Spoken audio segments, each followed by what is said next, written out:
Awali kesuksesan Anda dengan perubahan karakter.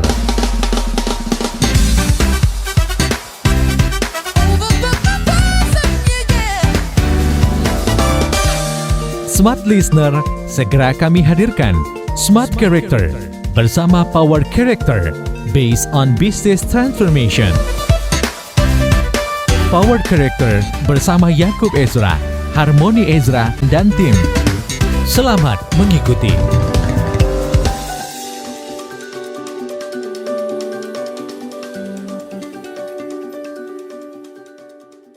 Baru saja kita mendengar sebuah komposisi lagu yang sangat menarik karena dinamikanya terasa dari Russ Garcia, The True Strength, kekuatan sejati. Dalam masa-masa pandemi ini, lagu ini sangat menggambarkan dinamikanya karena sangat melankolis, sangat mellow, tapi dalam tengah-tengahnya tiba-tiba dinamikanya menunjukkan seolah-olah kita bisa bangkit dari tekanan kita, dinamika musiknya sangat meningkat dan membuat seolah-olah orang bisa bangkit dan semangat dari keterpurukan kita. Begitu juga dengan kondisi ekonomi, kondisi mental hari-hari ini di seluruh dunia, bahwa keterpurukan terjadi di mana-mana, tapi kita sama-sama memiliki pengharapan yang baru agar kita bangkit, punya kekuatan dan pengharapan punya iman yang kuat untuk menatap masa depan. Topik hari ini kita akan membahas tentang financial management true in the crisis. Oke, Smart Listeners, selamat malam untuk Anda yang stay tune di Smart FM pastinya di jam 8 sampai dengan jam 10 ini ada saya Audrey Juwana akan menemani Anda dan juga seperti biasa di malam hari ini Power Character akan menemani Anda dan membagikan inspirasi yang menarik sekali. Dan malam hari ini sudah hadir Mas Harmoni dan juga Pak Jakub. Halo, selamat malam. Halo. Mas Harmoni, Pak Jakub gimana kabarnya, sehat? Sangat sehat, sukacita, dan siap untuk jadi berkat. Amin. Nah, hari ini juga yang bagi-bagi berkat nggak cuma Mas Harmoni dan juga Pak Jakub ya. Malam hari ini kita sudah kehadiran Pak Agustar. Halo, selamat malam Pak Agustar.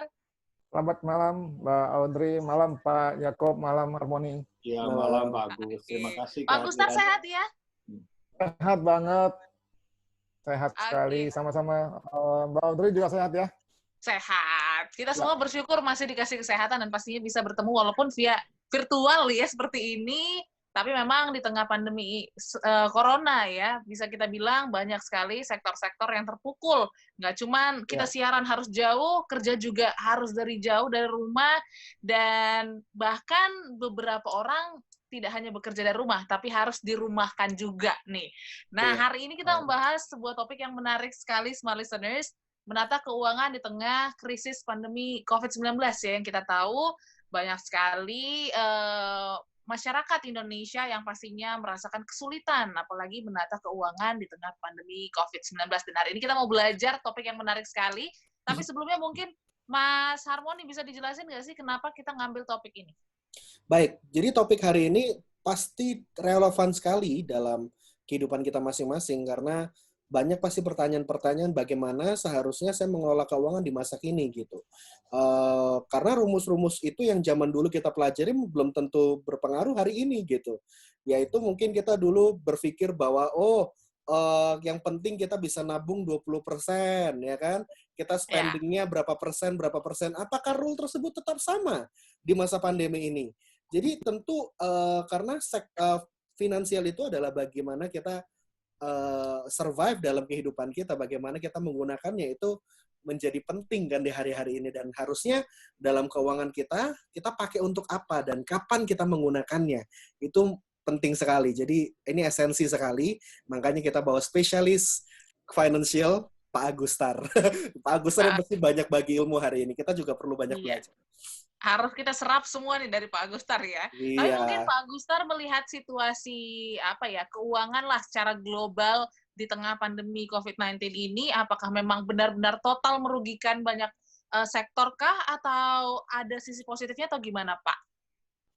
Ya, ini selalu di dalam krisis, kalau kita lihat beberapa kali terjadi sepanjang sejarah dari tahun di awal 1900-an, beberapa kali krisis terjadi, ternyata tidak semua terpengaruh secara negatif. Jadi semua ambruk gitu. Nggak semuanya ambruk. Nah, ada yang ambruk, yang tidak ambruk itu ada yang karena memang mereka siap. Jadi walaupun keadaan di luar memburuk, tapi mereka sebelumnya sudah mempersiapkan diri, kalau sampai terjadi sesuatu yang buruk di depan, mereka bisa menghadapi. Jadi kalau kita mengibaratkan sebagai sebuah bangunan, bangunannya tidak ambruk walaupun disapu oleh badai gitu. Tapi ada banyak orang yang banyak industri yang mau tidak mau terpaksa berhenti.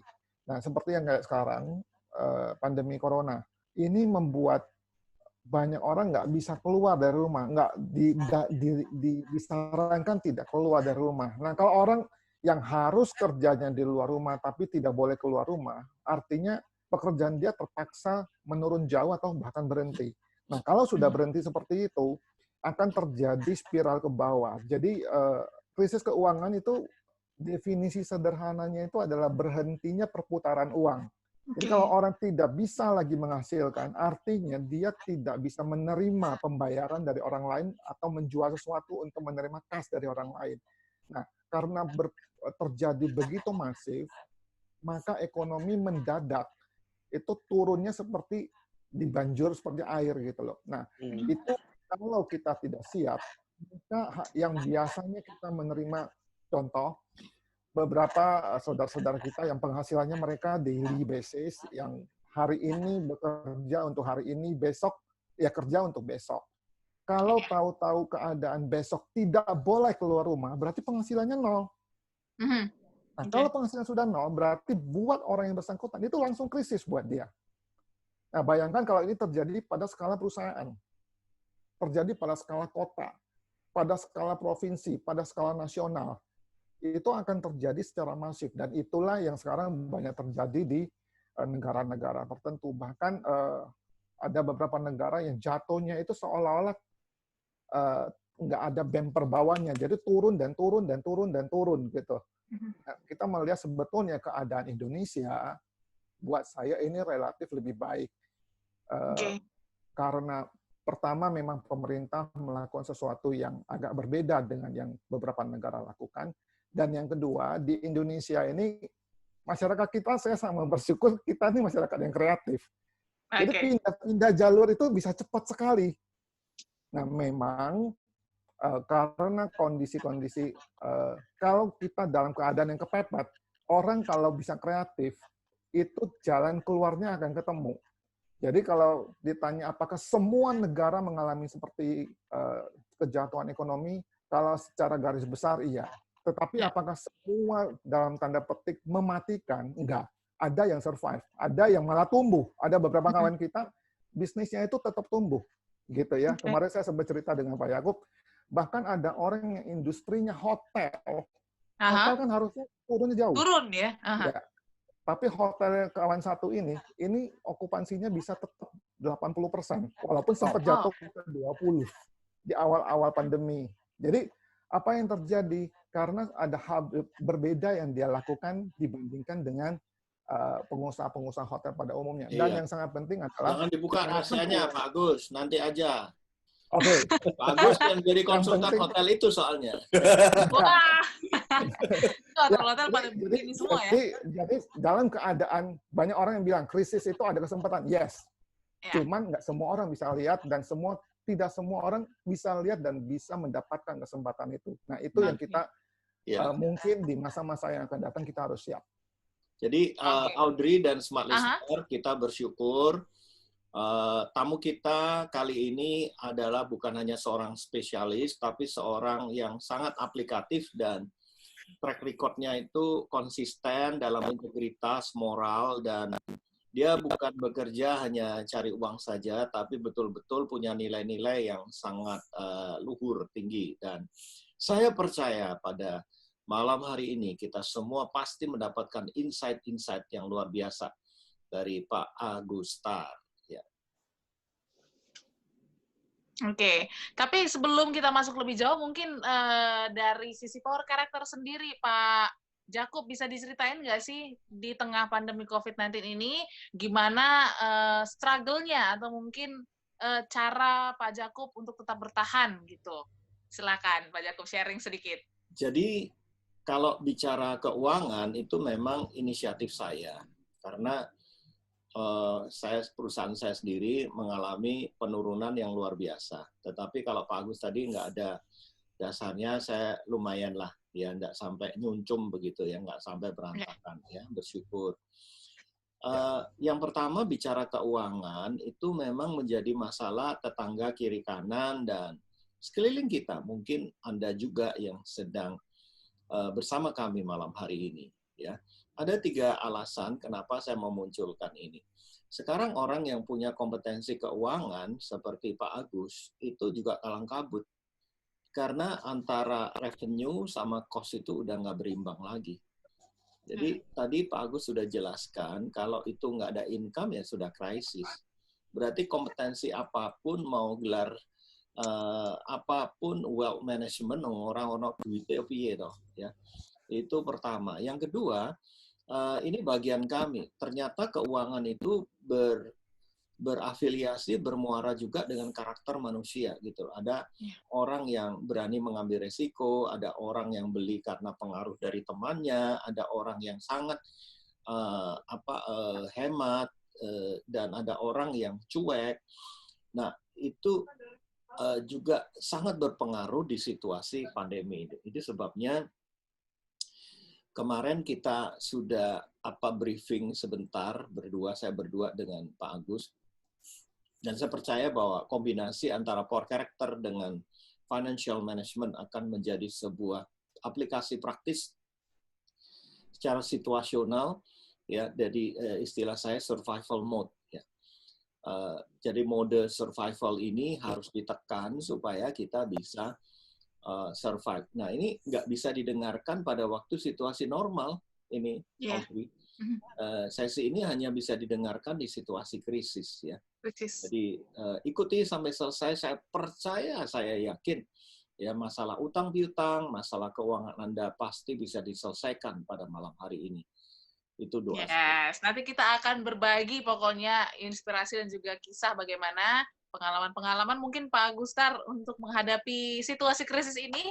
Dan pastikan untuk Anda semua listeners tetap dengarkan kami sampai dengan jam 10 malam masih dalam Smart Karakter bersama saya Audrey Juana, Pak Jakub, Mas Harmoni, dan juga Pak Agustar. Oke, semua listeners, kembali lagi dalam Smart Karakter malam hari ini masih memperbincangkan tentang menata keuangan di tengah pandemi COVID-19. Memang kalau misalnya berbicara tentang menata uang, tidak hanya pas krisis aja ini perlu, tapi terlebih ya situasi kayak gini ini pasti membutuhkan pengelolaan ataupun penataan uang yang sangat baik gitu ya.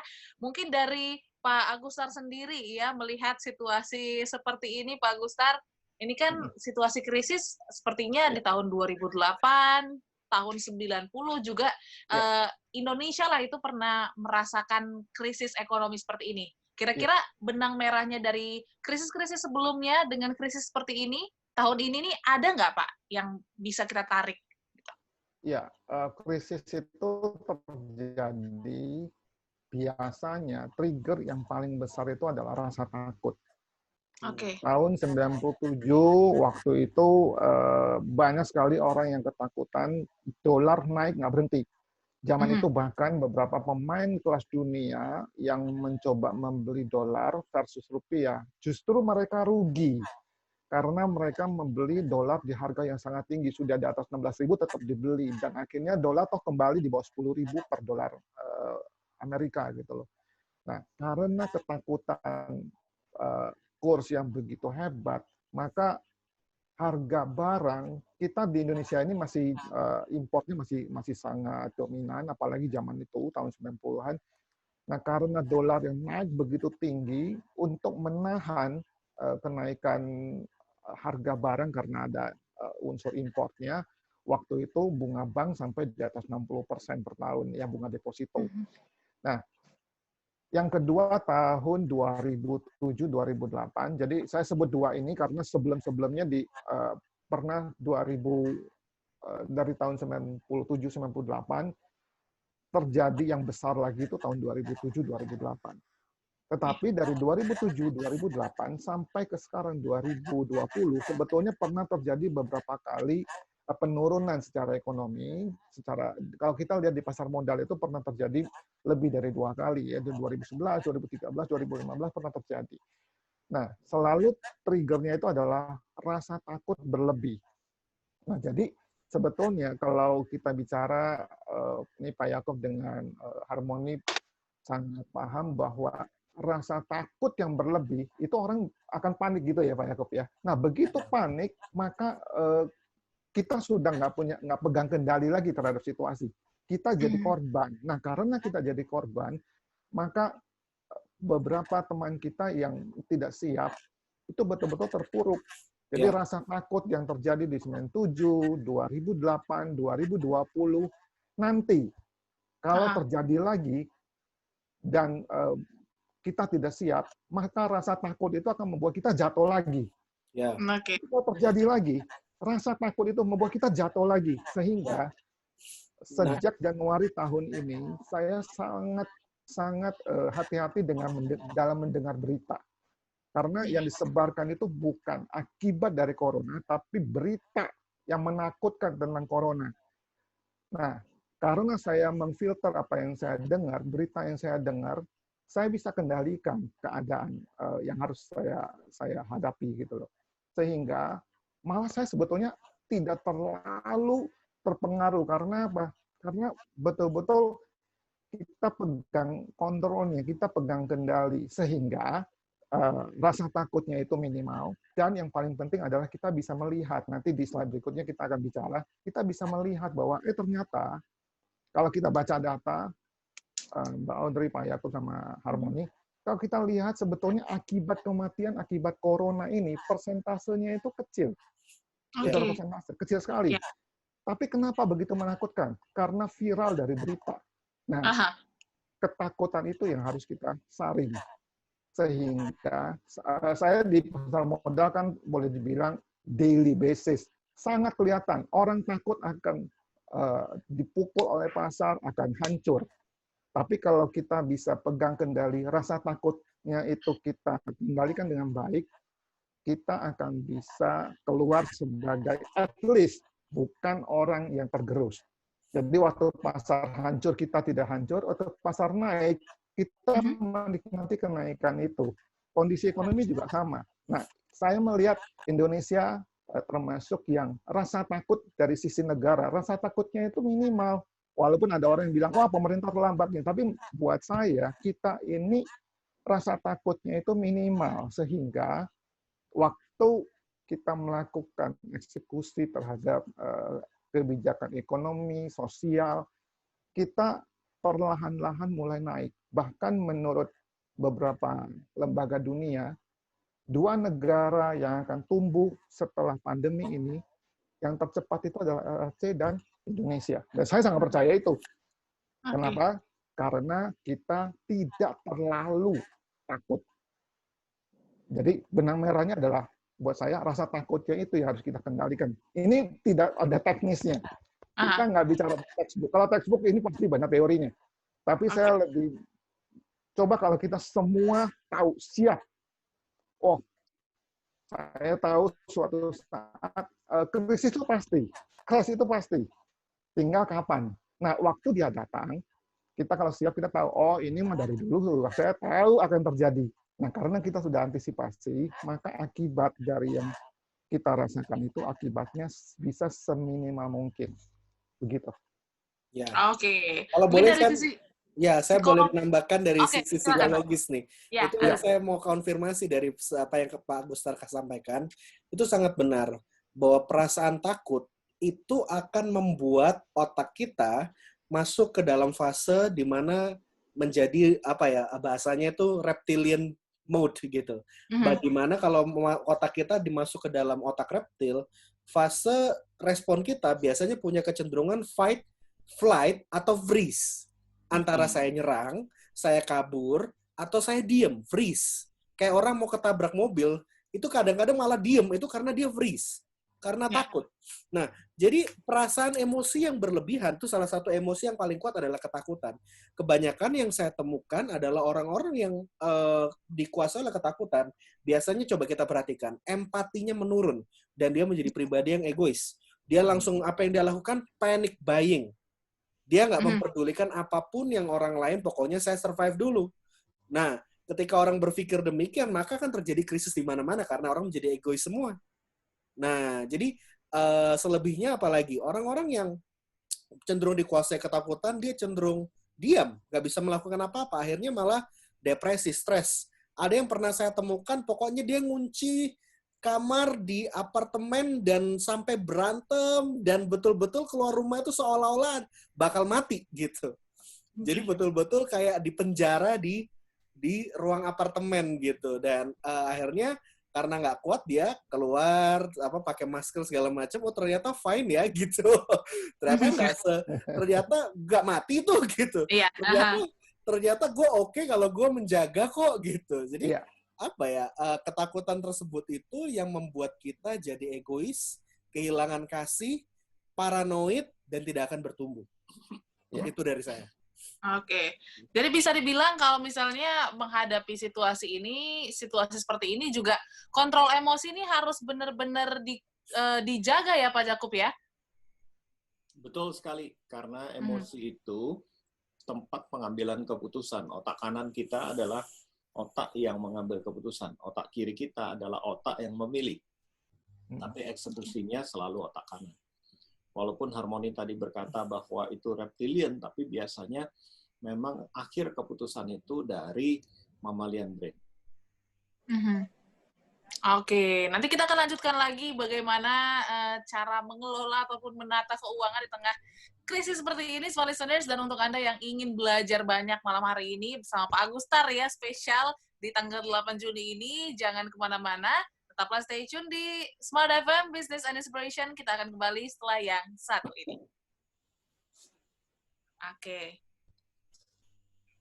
Oke, small listeners, masih dalam Smart Karakter malam hari ini, dan saya Audrey Juwana juga masih menemani Anda sampai dengan jam 10 malam, dan masih juga bersama Pak Agustar dan juga tim Power Karakter, ada Mas Harmony dan juga Pak Jakub ya.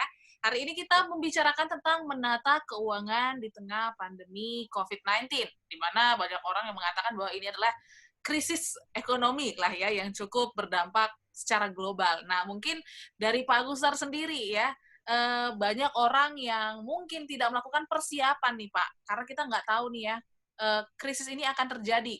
Terlebih virus corona ini juga kita nggak tahu sampai kapan selesainya.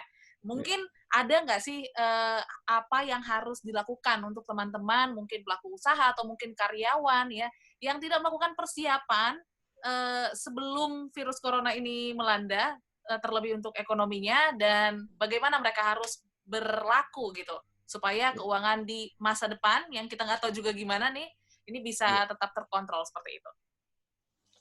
Ya, saya tampilkan PowerPoint-nya ya. Ini saya sudah siapkan.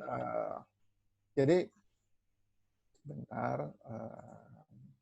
Mungkin untuk Anda small listeners bisa melihat ya di live di YouTube-nya Power Karakter ya, Mas Harmony dan juga Pak Jakub ya. Untuk Anda yang ingin melihat slide yang ditampilkan oleh Pak Agustar. Nanti kita akan jelaskan juga untuk Anda yang live, stay tune di Smart FM malam hari ini. Silakan Pak Agustar. Ini slide-nya sudah tampil di teman-teman, menata keuangan di masa pandemi. Sudah kelihatan? Kelihatan. Oke, sudah. Kelihatan. Oke. Nah, sebetulnya yang sekarang kita mau bicara ini adalah yang seperti Pak Yakub tadi bilang, ini adalah keadaan kita saat ini. Ya, kita udah nggak bisa lagi bicara seharusnya dulu begini, karena toh keadaan sudah lewat gitu loh. Dan buat kita yang teman-teman atau smart listener yang tidak siap, ya kalau dulu sudah tidak siap, terus gimana sekarang dan nanti gitu. Nah, Pak Yakub tadi bilang bahwa keadaan ini adalah keadaan yang survival. Jadi keadaan keuangan kita itu keadaan untuk bertahan. Ya, untuk berkembang bisa nggak? Ada beberapa yang berkembang, ada ya. Tetapi sebagian besar itu adalah survival mode. Nah, kondisi seperti ini, benar.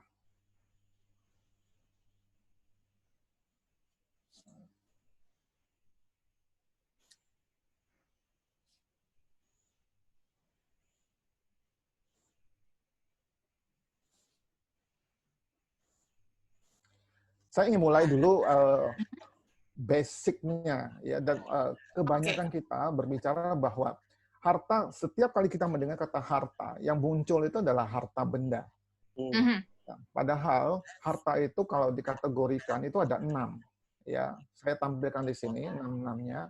Pertama adalah harta rohani. Harta rohani ini harta yang yang kita bangun untuk hubungan kita dengan Tuhan kita. Yang kedua adalah harta jiwani. Jiwa ini termasuk perasaan, termasuk pengambilan keputusan seperti yang tadi Pak Yakub bilang, termasuk perasaan.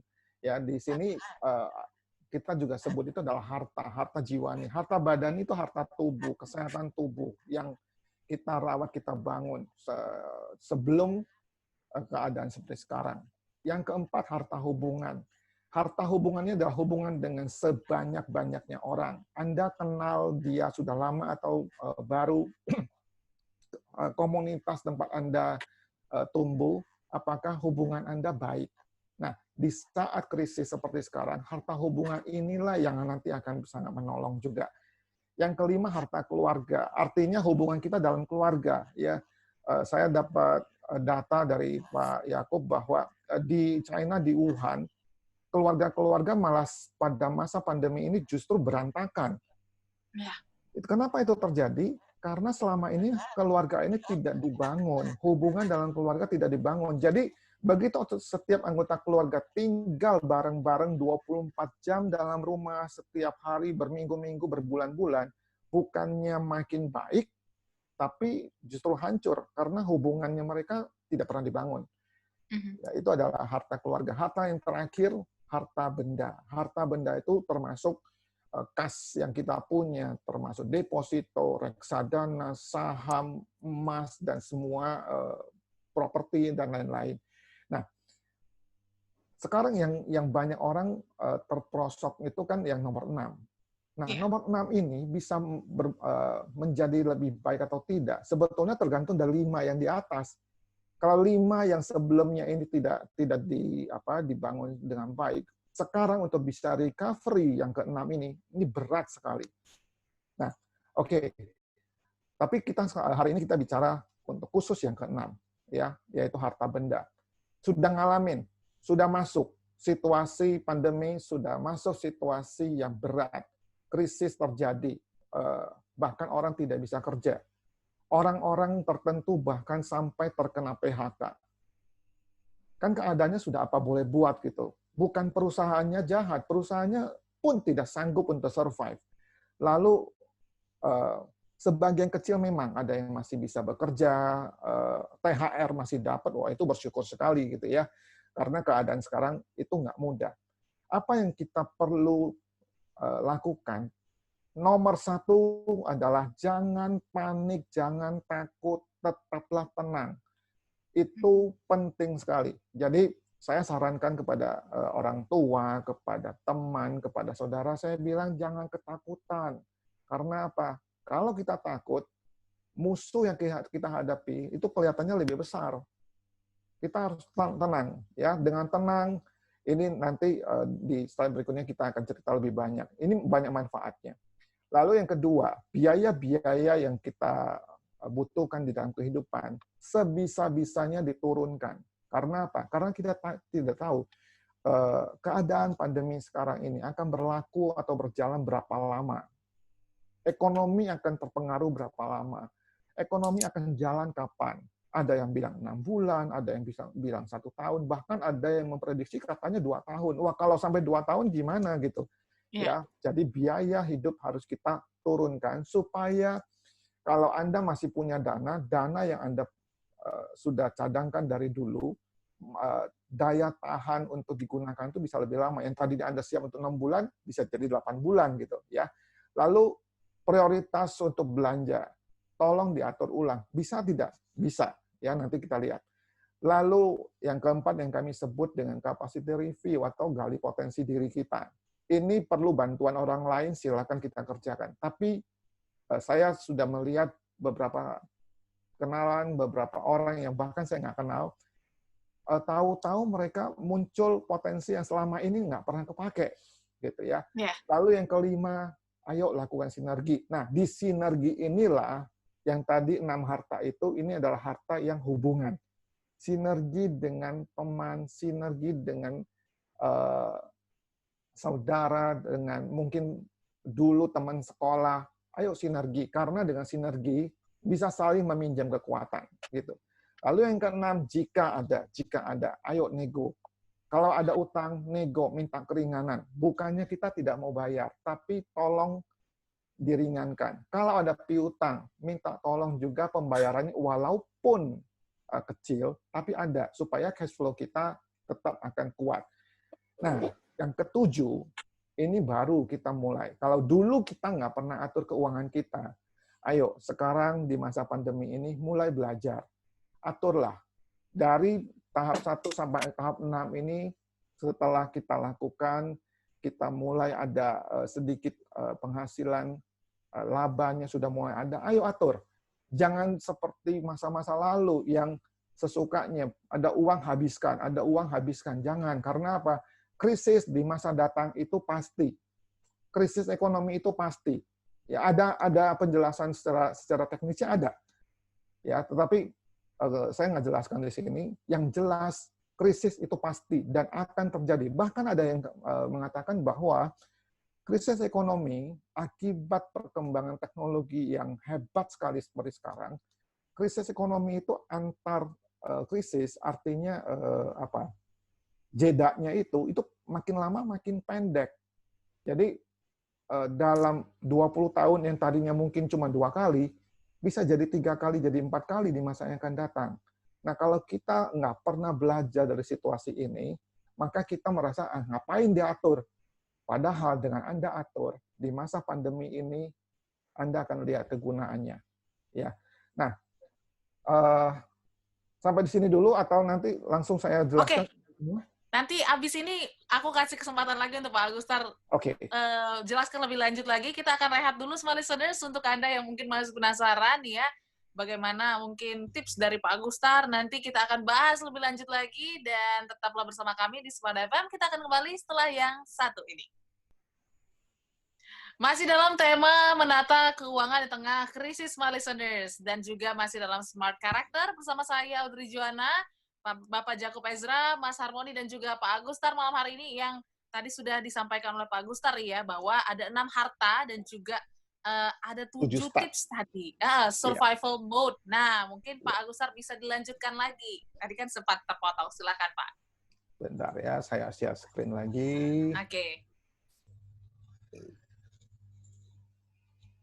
Dan mungkin untuk Anda yang sedang menantikan ya, Anda bisa saksikan screen-nya di YouTube-nya Power Character. Anda nanti bisa search aja Power Character dengan tema kita menata keuangan di tengah pandemi. Oke, silakan Pak Agustar.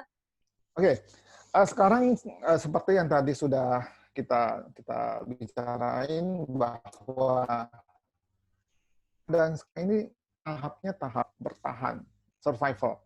Nah, step pertama tadi adalah kita tetap tenang. Kenapa tenang itu sangat perlu? Supaya kita bisa lihat keadaannya sebetulnya kayak apa sih?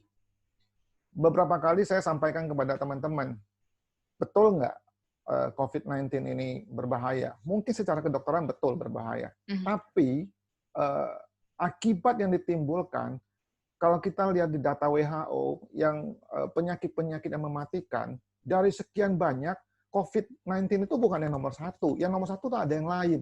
COVID-19 itu ada di bawah gitu. Artinya apa? Walaupun berbahaya, tetapi tingkat bahayanya itu tidaklah yang paling mengerikan. Nah, kalau kita tidak tenang, kita akan merasa ini begitu mengerikan, ini paling berbahaya. Tapi begitu kita keluar, mundur 1 langkah, kita bisa, oh ternyata keadaan sesungguhnya seperti ini.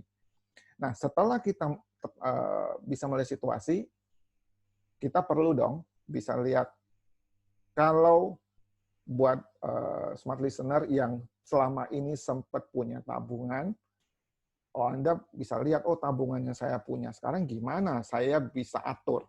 Ya, alternatif yang saya harus lakukan gimana? Bagaimana dengan yang tidak punya? Kalau yang nggak punya tabungan, Anda mungkin sebagai karyawan nggak punya tabungan, punya aset nggak? yang Anda bisa lepas dulu aset-aset yang relatif cukup bernilai. Tapi jangan hutang. Pada masa ini jangan ambil utang karena bebannya akan berlipat. Apalagi ini nanti kalau kita berutang, itu adalah utang yang konsumtif dan itu akan memperberat kita di masa yang akan datang. Jadi tahap pertama kita ketenangan ini sangat penting. Ini yang sejak Januari saya sampaikan kepada keluarga, kepada orang tua, kepada teman-teman. Tenang, jangan ketakutan seperti itu. Silakan aja waspada, oke. Ya jangan bilang, enggak, saya nggak mau pakai masker, enggak, saya nggak mau cuci tangan. Jangan. Kita tenang tapi jangan konyol gitu. Ya, ketenangan itu membuat kita bisa berpikir jernih, kita bisa melihat lebih jelas, bahkan kita bisa memilih beberapa jalan keluar yang mungkin kita bisa kerjakan. Tahap nomor 1, tenanglah. Ya, tenang. Bapak Ibu, kalau Anda bilang, mana bisa, Pak? Bisa. Karena itu murni keputusan kita kok. Ya, kalau Anda belajar dari Pak Yakub selama ini, dari Harmoni selama ini, keputusan untuk tenang atau gerasa gerusu itu kan sebetulnya pilihan kita. Jadi bisa. Nomor 2, turunkan biaya hidup. Pak Agus, saya tambahin nomor 1 dulu. Jadi, silakan Pak Yakub. Tuhan itu mengaruniakan kita 3 macam otak. Tadi sudah disebut reptilian, 2 mammalian itu ada di binatang ya. Tapi manusia punya otak ketiga yang tidak ada di binatang. Itu yang merupakan kehendak bebas dan kodrat manusia itu lebih tinggi dari semua ciptaan yang lain. Namanya neokorteks ya. Neokorteks itu punya kemampuan untuk menciptakan ketenangan. Jadi fungsi neokorteks itu menganalisa, mengevaluasi, belajar, memilih, dan memutuskan. Jadi kalau kita mau tenang atau tidak, itu sebuah pilihan. Ya. Barulah sebuah keputusan. Nah, kalau Anda memilih tenang tapi belum tenang, Anda terus gunakan otak logika Anda. Kenapa ya kok saya nggak tenang begitu loh? Oh, ternyata nanti keluar gitu, nanti dibahas Pak Agus. Ternyata kartu kredit saya belum direstrukturisasi, pinjaman saya belum. Jadi sebetulnya banyak trigger yang harus diselesaikan, nanti Pak Agus jelaskan ya. Nah, setelah kita mampu berpikir gitu, dicatat saja. Percayalah bahwa ketidaktenangan itu berasal dari endapan yang belum diselesaikan. Ya, jadi ketika kita memilih, memutuskan untuk tenang, hai jiwaku tenanglah, gitu ya. Maka kita harus berpikir apa yang membuat kita itu terganggu, tidak tenang. Jadi kalau sudah tenang itu saatnya untuk berpikir apa sih yang membuat saya tidak tenang. Dan itu di breakdown, di write down, ditulis ya. Dan nanti Pak Agus jelasin bagaimana menyelesaikannya. Itu aja dari saya. Oke. Mungkin Pak Agus silakan dilanjutkan lagi. Oke, setelah kita bisa menenangkan diri kita, kalau kita tidak ada tabungan, terpaksa harus melepas aset-aset tertentu, misalnya punya mobil, punya motor. Kalau terpaksa sekali harus dijual, harganya sedikit agak miring, lebih murah dari biasanya, ya sudah. Karena kita butuh cash-nya. Kita kan nggak bisa beli lauk pauk, sayur mayur sehari-hari dengan ganti mobil gitu ya. Kita kan harus pakai uang cash-nya. Oke, setelah itu, sebentar, Pak. Jadi ini saya juga tambahkan, seringkali orang mempertahankan ego atau gengsi, itu susah loh di masa pandemi ini. Saya cuma mau katakan ada pemilik mall yang saat ini jual siomay, jual makanan. Wow, Nah itu bagus menurut saya, nggak apa-apa. Iya, wah itu kita perlu apresiasi, Pak. Iya.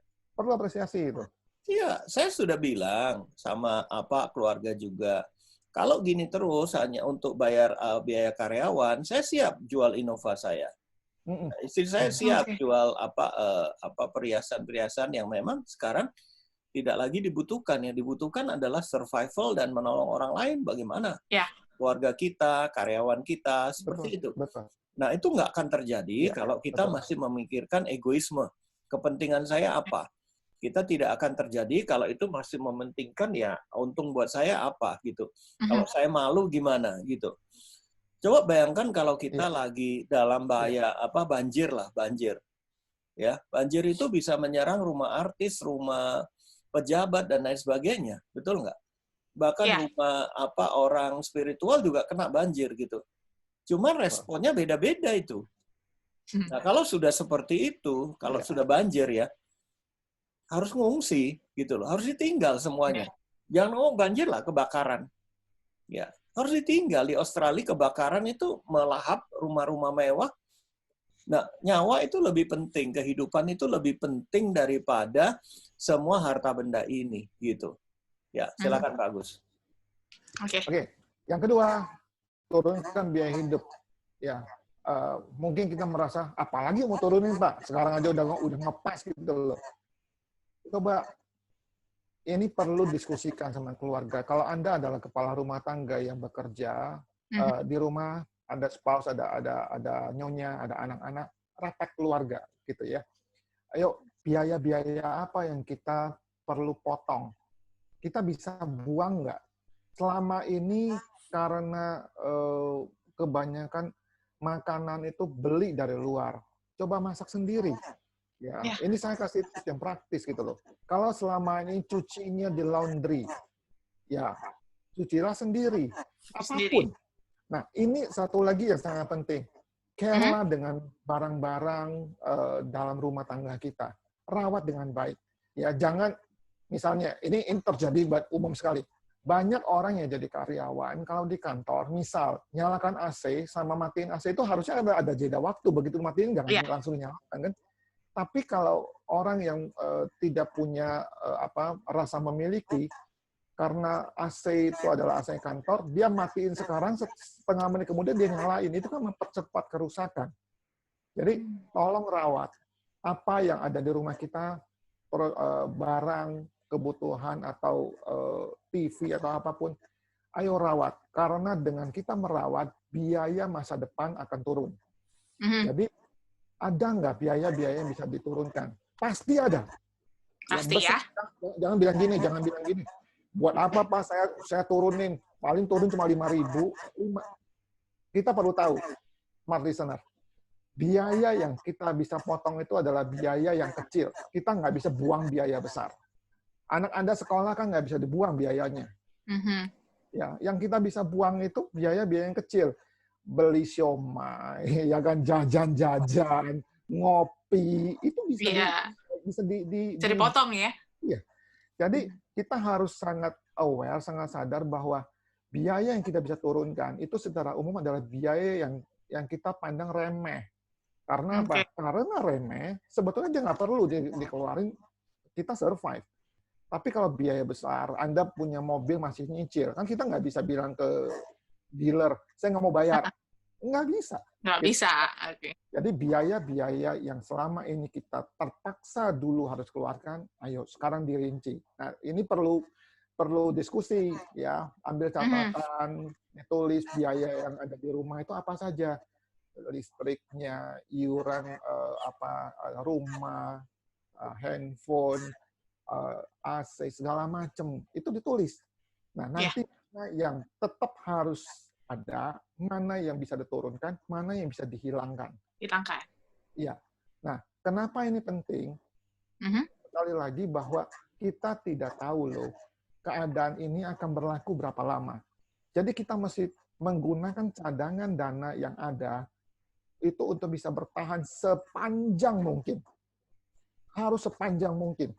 Karena dalam keadaan sulit, kita juga harus maklum. Kalau orang lain tidak bisa tolong kita nggak boleh marah. Iya. Ya, masing-masing. Ayo, kita bijaksana. Dengan uang yang di tangan kita, dana yang ada di tabungan kita keluarkannya sedikit-sedikit.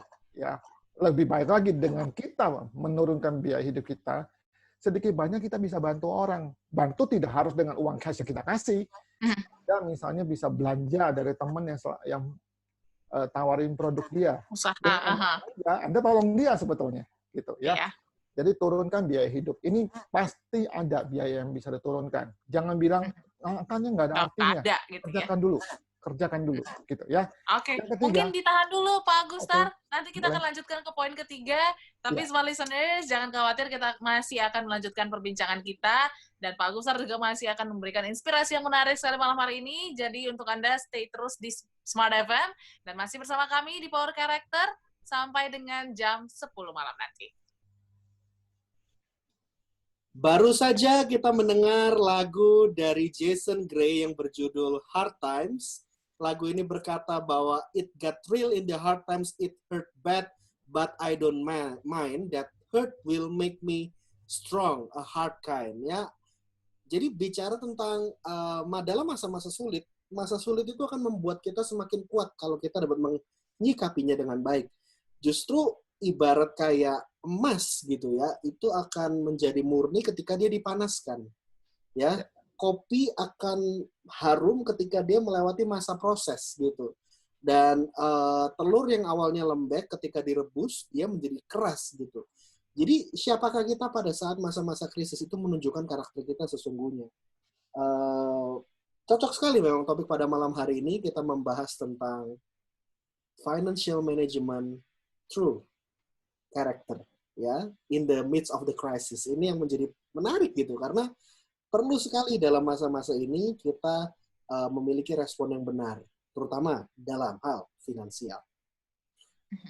Oke, Smart Listeners, kembali lagi dalam Smart Character malam hari ini.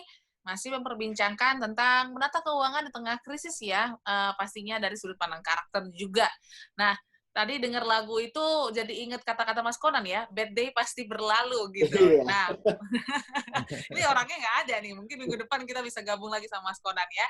Tapi tadi juga Pak Agustar sudah menyampaikan ya, ada 7 survival mode, dan tadi sudah dijelaskan untuk tetap tenang, dan juga turunkan biaya hidup, dan ada juga poin ketiga dan keempat yang akan dijelaskan oleh Pak Agustar. Silahkan Pak Agustar. Oke, bentar, ini saya share.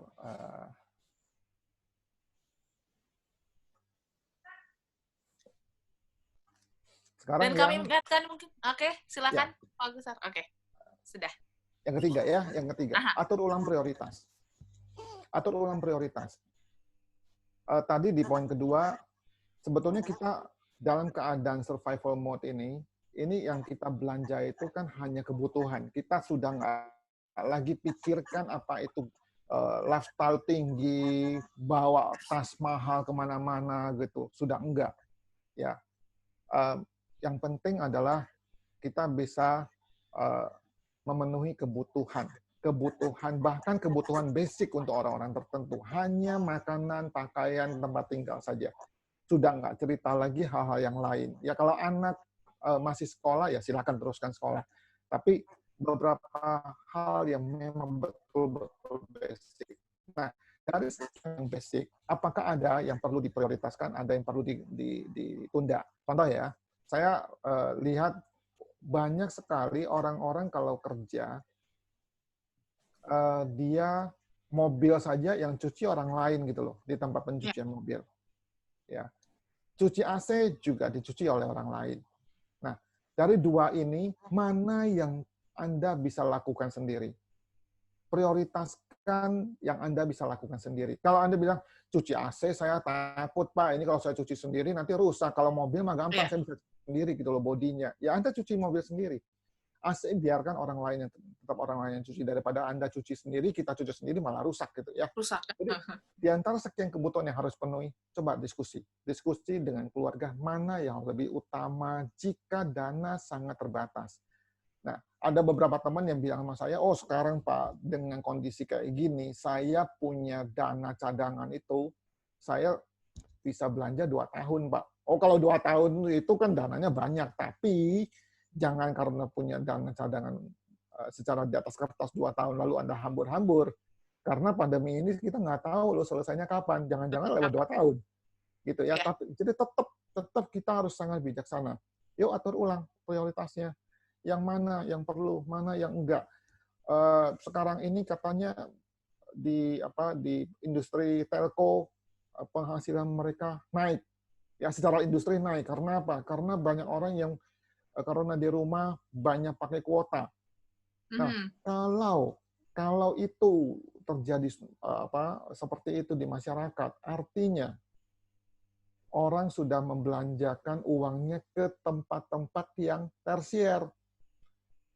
Dulunya mungkin 1 bulan katakan, satu orang di rumah misal ya, 50.000, sekarang jadi 70, jadi 80.000. Itu tersier, itu bukan kebutuhan basic. Ya kebanyakan, apalagi anak-anak, beli kuota nontonnya YouTube gitu loh. Itu kan kuotanya besar sekali. Itu perlu didiskusiin di rumah. Mana yang prioritas? Dalam keadaan seperti sekarang, saya ulang berkali-kali, tolong betul-betul concern dengan yang kecil-kecil. Tolong concern dengan yang kecil-kecil. Jangan mau turunkan biaya sekaligus turun 3 juta. Itu kita hampir nggak mungkin gitu loh. Tapi kalau 20.000, 30.000 itu bisa gitu. Prioritas mana yang kita harus dulukan atau mana yang kita bisa undurkan belanjanya. Memang kebutuhan, tapi tidak harus hari ini. Nah, waktu kita lihat mana yang bisa didulukan, mana yang pengeluarannya bisa diperkecil, sama-sama cuci AC, yang dulu satu AC 50.000, mungkin Anda bisa minta harganya sedikit diturunkan atau cari provider lain gitu. Usaha, karena apa? Sekali lagi, survival itu sangat nggak gampang. Kita harus lakukan sesuatu yang extraordinary. Kita nggak bisa lagi cuman karena biasa seperti ini ya sudah begitu aja. Jangan. Survival itu kita menolong diri kita, menolong keluarga kita. Jadi sebetulnya pengorbanan kita nggak seberapa dibandingkan dengan orang-orang lain yang even untuk survive aja nggak bisa. Ya, kita masih bisa, itu sudah sangat bagus. Ya, kita perlu bersyukur untuk keadaan itu. Jadi, yuk, Bapak Ibu, smart listener, prioritas mana yang perlu didulukan, prioritas mana yang bisa dibelakangkan, atau bahkan betul-betul ditunda baru nanti setelah masa pandemi ini agak reda, pekerjaan sudah mulai agak normal, baru kita belanja. Itu kita perlu kerjakan dan bisa dikerjakan. Yang keempat, nah ini capacity review, ya ini menggali potensi. Ini menarik sekali. Beberapa kawan, beberapa teman kami, dulu dia misalnya boleh dibilang wanita karir gitu. Hampir nggak pernah jualan makanan untuk jual makanan, masak makanan untuk dijual. Tapi sekarang dia masak, dan ini terjadi di luar. Saya dengar banyak sekali cerita. Ibu-ibu karena stay at home, masak di rumah, lalu berpikir, kenapa saya nggak masakan yang saya masak ini, kenapa saya nggak jual sekalian? Ya, ini tujuannya apa? Tujuannya adalah menggali apa yang bisa dilakukan untuk membangun income stream yang baru. Dulu income streaming kita hanya gaji dari kantor. Sekarang ayo kita bikin pipa yang baru, kita bikin saluran yang baru. Jangan bilang pipa yang baru alirannya kecil, Pak. Kalau gaji saya kan 20 juta. Ini penghasilan saya dari sini cuma 20.000, Pak, sekali satu order gitu. Daripada nggak ada. Ya, survival mode itu kita udah nggak boleh lagi bermimpi untuk jadi konglo dalam semalam gitu. Ya, ayo bangun income stream baru. Apa yang kita bisa pasarkan, misalnya masakan, atau kita nggak bisa masak, tapi ada teman yang bisa masak, kita bisa bantu dia jual. Atau kalau Anda bisa ngajar, buka kelas online. Jangan berpikir saya nggak bisa bikin kelas yang satu orang 50 juta, 30 juta, Pak. Dulu kan saya bisa. Ya, ayo lakukan yang ratusan ribu, puluhan ribu. Sekarang ada teman saya, rutin. 1 minggu itu dia berkali-kali kirim brosur. Satu orang itu, ada yang 30.000, 35.000. Oke. Rutin dia lakukan. Karena apa? Karena itu akan sangat menolong keuangan keluarga. Nah, potensi ini kadang-kadang kita nggak paham. Saya bisa apa? Coba tanya orang lain. Orang lain kadang-kadang bilang, kenapa sih kamu nggak masak? Masak kamu tuh enak loh. Kamu kalau masak, dijual, itu mesti laku. Tapi kan kita nggak percaya diri, gitu loh. Nah, coba. Kan ada yang sudah kasih tahu. Kerjakan. Jangan berpikir untungnya besar. Ya, kasih harga yang normal. Apalagi masa pandemi, sebetulnya dengan kita memasak harganya agak normal begitu, kita sebenarnya tolong orang lain yang nggak bisa masak. Gitu ya. Ayo lakukan capacity review. Sangat banyak teman-teman di dalam tim yang kami kerjakan, beberapa teman di beberapa kota itu mulai membuka bisnis baru. Bahkan ada yang lucu sekali di Surabaya itu, ada yang tadinya bekerja di bidang properti atau ekspor impor begitu, sekarang jadi tukang tempe. Dan tukang tempe yang sekarang udah nggak main-main. Kalau dulu mulainya cuma dia cerita penghasilan per bulan pada bulan pertama itu nggak sampai 100.000.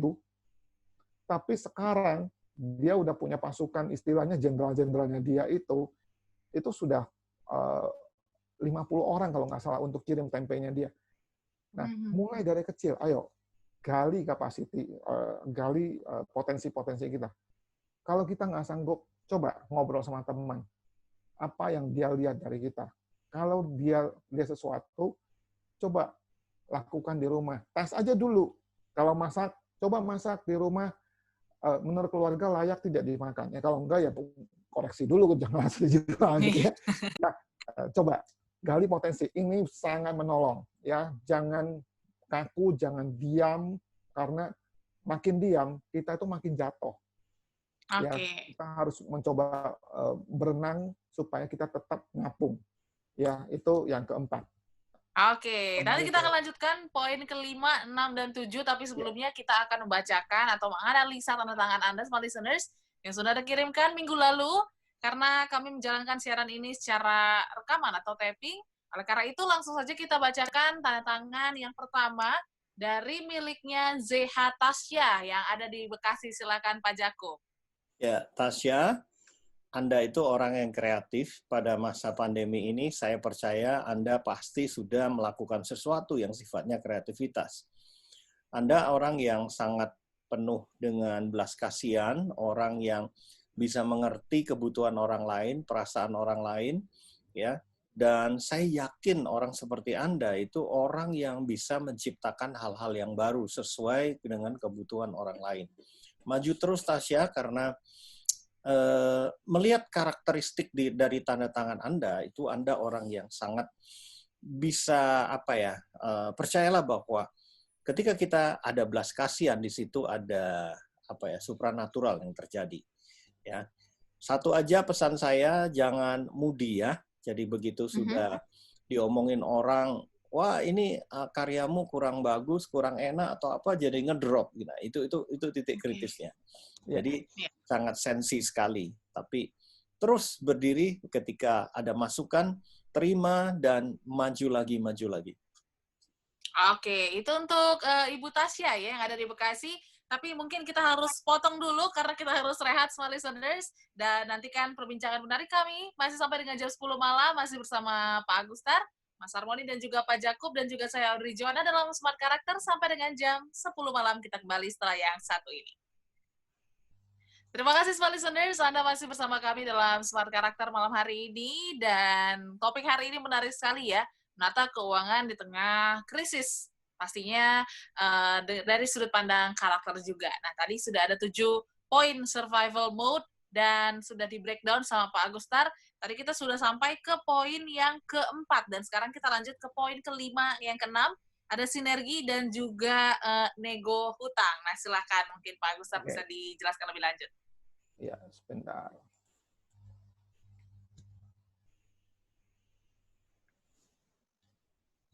Sinergi. Nomor 5. Sinergi ini, dasarnya kenapa kita butuh sinergi? Karena pada dasarnya tidak semua orang bisa melakukan sendiri pekerjaan atau bisnisnya. Kita butuh orang lain untuk menolong. Nah, bagaimana kita bisa sinergi? Ini bisa terjadi kalau yang 6 harta tadi itu, harta yang hubungannya itu baik. Ya, saya ke atas.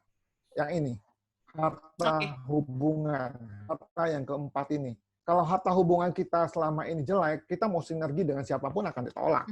Nah, ini harta hubungan ini harus kita bangun sekian bulan, sekian tahun, baru sekarang kita melakukan sinergi, baru bisa terjadi. Jadi bayangkan alangkah pentingnya sebuah usaha untuk membangun hubungan yang baik dengan teman di kantor. Jadi kalau di kantor jangan politiking gitu ya. Di kantor kita jadi teman kerja yang baik. Kalau kita nggak ke kantor, orang merasa kehilangan gitu. Lalu kalau menjadi teman yang orang lain tahu bahwa bergaul dengan kita ini bukan limpah, kita nggak mengisap mereka, justru ada kita, mereka itu malah senang. Kalau kita nggak ada, mereka nanya, di mana nih si ini gitu. Nah, dengan kita punya hubungan yang baik, maka waktu keadaan berat seperti sekarang, ini kita bisa saling meminjam kemampuan, meminjam kekuatan. Misalnya, si A, si ibu A bisa masak, tapi nggak bisa jualan. Orangnya nggak pintar jualan, masaknya pintar.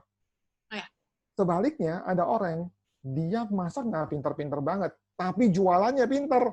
Network-nya kan, WA grupnya itu berpuluh-puluh, dia tinggal forward. Share. Iya. Nah, kalau coba bayangkan, kalau kedua orang, si ibu yang bisa masak dengan orang yang bisa jualan, mereka join kekuatan. Bukankah itu nanti jalan? Tapi harus ada sinergi. Ya, atau kita jualan sayuran atau lauk atau ikan, daging gitu. Kalau kita hubungannya selama ini jelek, siapa yang mau beli dari kita? Tapi kalau hubungan kita baik, kita bisa kasih tahu, teman-teman, saya sekarang punya buah, barangnya ini. Kemarin waktu awal-awal pandemi, itu kami beli buah-buahan, udah bukan di supermarket, belinya dari teman yang selama ini nggak pernah jualan buah. Dan harga buahnya nggak murah loh, karena PSBB, perjalanan kan banyak di blok. Jadi harga naik gitu loh. Kita tetap beli, karena apa? Tujuan kita bantuin dia gitu loh. Ya. Nah, beli sesuatu dari teman, karena kita lebih baik menolong lingkaran yang lebih dekat dengan kita dulu. Pertama kan kita bisa menolong keluarga sendiri, lalu keluarga besar, orang tua kah, kakak adik kah, lalu membantu teman-teman satu komunitas kita. Jadi makin lama lingkaran yang kita bantu itu makin besar gitu. Lalu misalnya lagi, ini yang terjadi dengan tempat kami. Ada grup WA sesama klaster. Jadi orang-orang dalam satu klaster bikin grup WA, bagi informasi. Sebetulnya ekonomi yang secara sederhana banget itu saling membeli. Itu yang paling sederhana. Saya beli beras dari si A beli sayur dari si B membeli daging dari si C membeli ikan dari si D beli alat masak dari saya. Dengan begitu ekonomi jalan. Nah, itulah yang kita bisa lakukan kalau kita punya hubungan yang baik selama ini. Kalau hubungan kita dengan teman-teman selama ini, dengan teman-teman klaster, dengan teman kantor, dengan teman di komunitas selama ini jelek, lupakan deh mau sinergi dengan siapa. Nggak ada yang mau sinergi dengan kita gitu loh. Malah mungkin aja ada orang bilang, sorry ya gue nggak kenal gitu. Ya karena apa? Karena harta hubungan tidak dibangun. Kalau harta hubungan Anda bangun, sinergi ini jalan. Sangat jalan. Ya, ini terbukti di komunitas tempat tinggal kami, di teman-teman tim kami, satu tim komunitas gitu ya. Yang keenam, nah ini buat teman-teman yang punya utang. Ya, beruntung pemerintah memberi relaksasi. Kalau Anda punya utang di bank, coba nego. Ya, selama ini Anda reputasinya baik. Ya, pembayaran persyaratan minimal Anda penuhi. Pembayaran sampai kepada bulan Februari Anda tidak pernah cacat gitu loh. Anda bisa nego. Minta keringanan. Pemerintah sudah kasih kesempatan. Jangan malas nego. Tujuannya ini adalah untuk memperpanjang nafas dari dana yang tersedia. Ya. Sekali lagi, Bapak Ibu, smart listener, dana yang kita punya berapapun besarnya tidak akan cukup dipakai untuk selama-lamanya. Nggak akan. Jadi kita mesti memperpanjang sepanjang-panjangnya waktu yang kita bisa lakukan. Ya, cicilan utang, cicilannya bisa diperkecil. Kalau bisa diperkecil, minta. Jangan malu, jangan gengsi gitu ya. Nah, lalu yang kedua, misalnya Anda punya piutang, bisa minta tolong ke orang yang punya piutang dengan Anda. Pak, Bu, saya tahu keadaannya berat, tapi boleh minta tolong nggak? Kalaupun nggak bisa bayar penuh, bayar sebagian. Kita juga paham dia juga lebih berat. Ya, dengan dia membayar cicilan piutang ke kita, kan cash flow kita juga makin tebal. Nah, kita juga nggak boleh menyiksa dia dengan pokoknya saya tidak mau tahu, harus bayar full gitu ya. Jangan, karena keadaan memang berat gitu ya. Kita punya empati, tapi kita juga bisa minta tolong. Nah, tagihan-tagihan piutang ini mungkin bisa jalan, walaupun tagihannya yang tadinya katakanlah 100%, sekarang tinggal separuh. Ya nggak apa-apa. Yang penting jalan. Tujuannya, sekali lagi, untuk mempertebal bumper dana emergensi kita. Itu yang keenam. Mau langsung Oke. Tahan dulu, Bapak. Kita baca, kita analisa dulu tanda tangan nih ya. Nanti kita akan lanjutkan lagi. Biar small listeners semakin penasaran dan stay tune pastinya. Oke. Dan small listeners, kami akan analisa tanda tangan yang sudah Anda kirimkan minggu lalu. Dan sekarang kita akan membacakan dan menganalisa tanda tangan dari Ibu Aurel yang ada di Yogyakarta. Nah, baiklah. Tanda tangan dari Aurel, saya bisa melihat bahwa Aurel ini memiliki karakter yang menyenangkan. Ya, Aurel ini seseorang yang fun, tipe orang yang dinamis, tipe orang yang kreatif, banyak sekali menyenangkan orang lain. Nah, itu kekuatannya semua. Namun titik kritisnya cenderung emosional, baperan gitu. Ya. Yang akibatnya apa dalam konteks pembicaraan kita pada malam hari ini dalam pengelolaan keuangan, orang-orang yang cenderung disetir oleh perasaan cenderung sulit mengelola keuangan karena sulit rasional. Makanya oleh sebab itu tadi catatan dari Pak Gustar itu bagus sekali. Pertama ya, untuk catatan khusus untuk Anda bagi orang-orang yang cenderung disetir perasaan. Pertama, jangan lupa mencatat. Karena seringkali kalau ngambil keputusan, orang pakai perasaan, lagi happy keluar duit, lagi sedih baru ngirit gitu. Itu kecenderungan orang yang pakai perasaan. Jadi kalau misalkan baru dapat duit, seolah-olah punya banyak duit. Dan kadang-kadang spending, pokoknya nggak ngitung, cuman 10.000, cuman 15.000, buat makan kecil lah, masih ada banyak. Tiba-tiba dalam seminggu udah habis 1 juta, nggak sadar gitu misalkan. Ya, atau enggak mungkin ada yang udah habis 5 juta nggak berasa. Nah, jadi tergantung, kita mesti menyadari bahwa setiap orang itu punya kapasitas masing-masing, kekuatan dan juga titik kritisnya. Nah, dalam tatanan karakter ini kita perlu sadari, tapi ada sebaliknya juga karakter yang lebih logika gitu, lebih logis, itu sangat mudah melakukan hal-hal yang seperti Pak Agustar lakukan. Jadi itu yang nanti dalam tatanan tanda tangan, ini makanya pembicaraan menjadi menarik sekali karena kita ada analisa tanda tangan. Bagi Anda yang mendengarkan siaran kita hari ini, silakan kirim tanda tangan Anda ke 08, silakan Hisa. 12 ya. 08 12 11 12 959. Iya, aduh kelamaan Kak baca SMS. 0812 ya, 0812 11 12 959. 959. 0812 11 12 959 ya. Dan nanti kami akan bacakan minggu depan semua listeners. Jadi kirimkan sekarang juga supaya Anda berkesempatan untuk dianalisa tantangannya ya. Betul. Saya kan ajari caranya bagaimana menganalisa tatanannya supaya mengirimkan tanda tangan dengan tepat ya. Harus pakai pulpen, jangan pakai pensil, jangan pakai spidol, di kertas yang terang, putih atau kuning gitu boleh. Ya post-it boleh ya, tapi nggak boleh kertas yang bergaris ataupun KTP tanda tangan digital, nggak boleh gitu. Itu saja. Oke. Tapi mungkin berbicara dengan karakter tadi ya Mas ya, mungkin bisa dijelasin nggak sih, kan karakter nih kalau dari karakter ada 4 ya, ada merah, kuning, hijau, dan juga ungu. Nah, dari 4 tipe ini, bagaimana sih mereka mengelola atau menata keuangan mereka masing-masing? Mungkin bisa dijelaskan sedikit. Oke, silakan Mas. Bisa. Oh, sekarang nih? Sekarang aja nggak apa-apa, masih ada waktu. Masih sempat ya? Oh, baiklah. Masih. Jadi, ada orang yang pertama merah, itu kan tipe orang yang berpikir, bertindak, kurang perasaan. Orang-orang seperti ini, dia orang-orang yang sangat tegas dalam mengambil keputusan. Bahkan keputusan-keputusan ekstrim. Dia biasanya orang-orang yang kalau misalnya sebagai business owner yang tanpa segan langsung melay-off karyawannya. Gitu. Oke. Dia tipe orang yang penting survival. Memang dari awal orang-orang tipe seperti ini tipe mindsetnya cenderung diketahui, ditanya, dijawab gitu. Aha. Jadi cenderung kurang pakai perasaan sehingga dia nggak kesulitan dalam mengambil keputusan-keputusan yang sifatnya logika. Yang kedua adalah warna kuning. Ini secara cepat ya, rada seperti ngerap dikit nih memang. Ya orang kuning. Orang kuning ini adalah orang yang cenderung merasa bertindak kurang berpikir. Nah, tadi seperti yang Aurel tadi. Okay. Nah, Aurel bukannya nggak mikir ya, cuman kurang pertimbangan. Jadi seringkali keputusannya disetir oleh perasaan lebih banyak. Ya, jadi seringkali lupa, seringkali nggak sadar, seringkali ya begitu deh gitu. Jadi kayak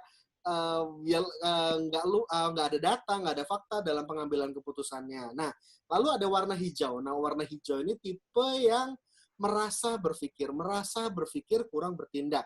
Orang-orang seperti ini cenderung sabar, rendah hati, ramah gitu ya. Dia orangnya yang penting stable. Malah orang-orang yang model kayak gini happy kalau kerja di rumah. Gitu. Dia tipe yang ya sudahlah di rumah aja, masak di rumah, malah enjoy dengan rutinitas yang ada. Dan saya perlu ingatkan orang warna hijau ini, ketika Anda ikut Pak Agus malam hari ini, Anda akan berkata ini benar ya. Luar biasa, pintar sekali Pak. Bagus sekali. Tapi setelah itu tetap tidak berubah.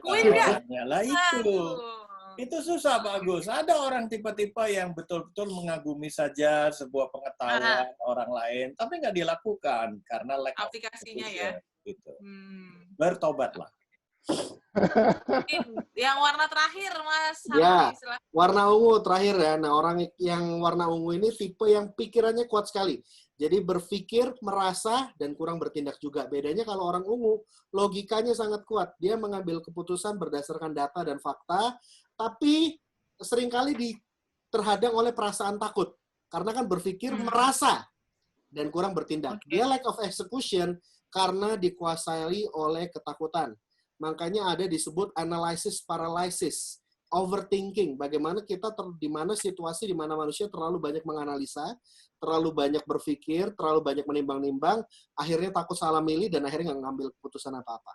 Analisis paralysis. Nah, ya, jadi tapi orang warna ungu ini biasanya yang ketika dinasihati seperti Pak Agus, biasanya dia tersadar dan dia bisa segera eksekusi. Ya. Oke, ini sisi positifnya ya.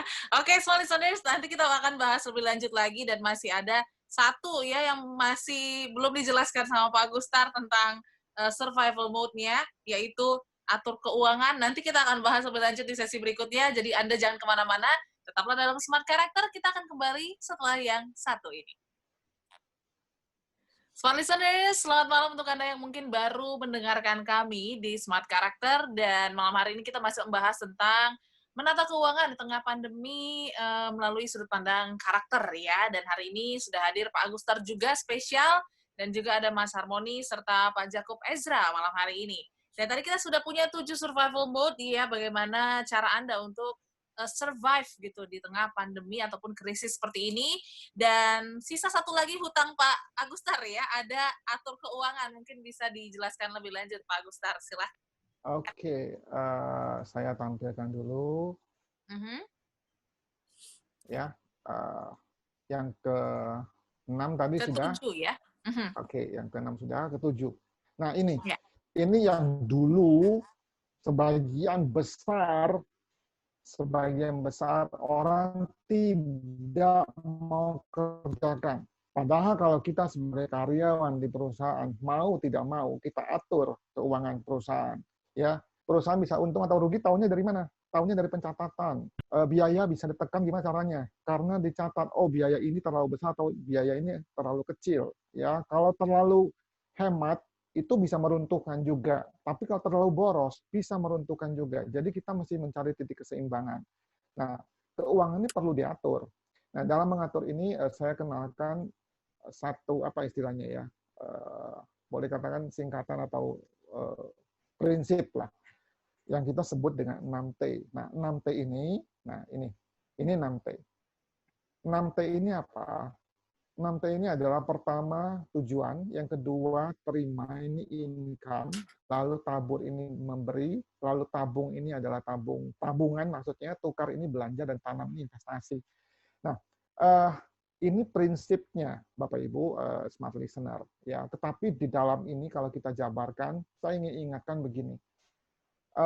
Penghasilan yang kita tadi cerita, lalu Anda sudah mulai ya, poin 1 kurangi biaya, poin 2 lalu semuanya sudah Anda kerjakan, Anda mulai membuka income streaming yang baru dan mulai ada penghasilan, mulai labanya mulai kelihatan.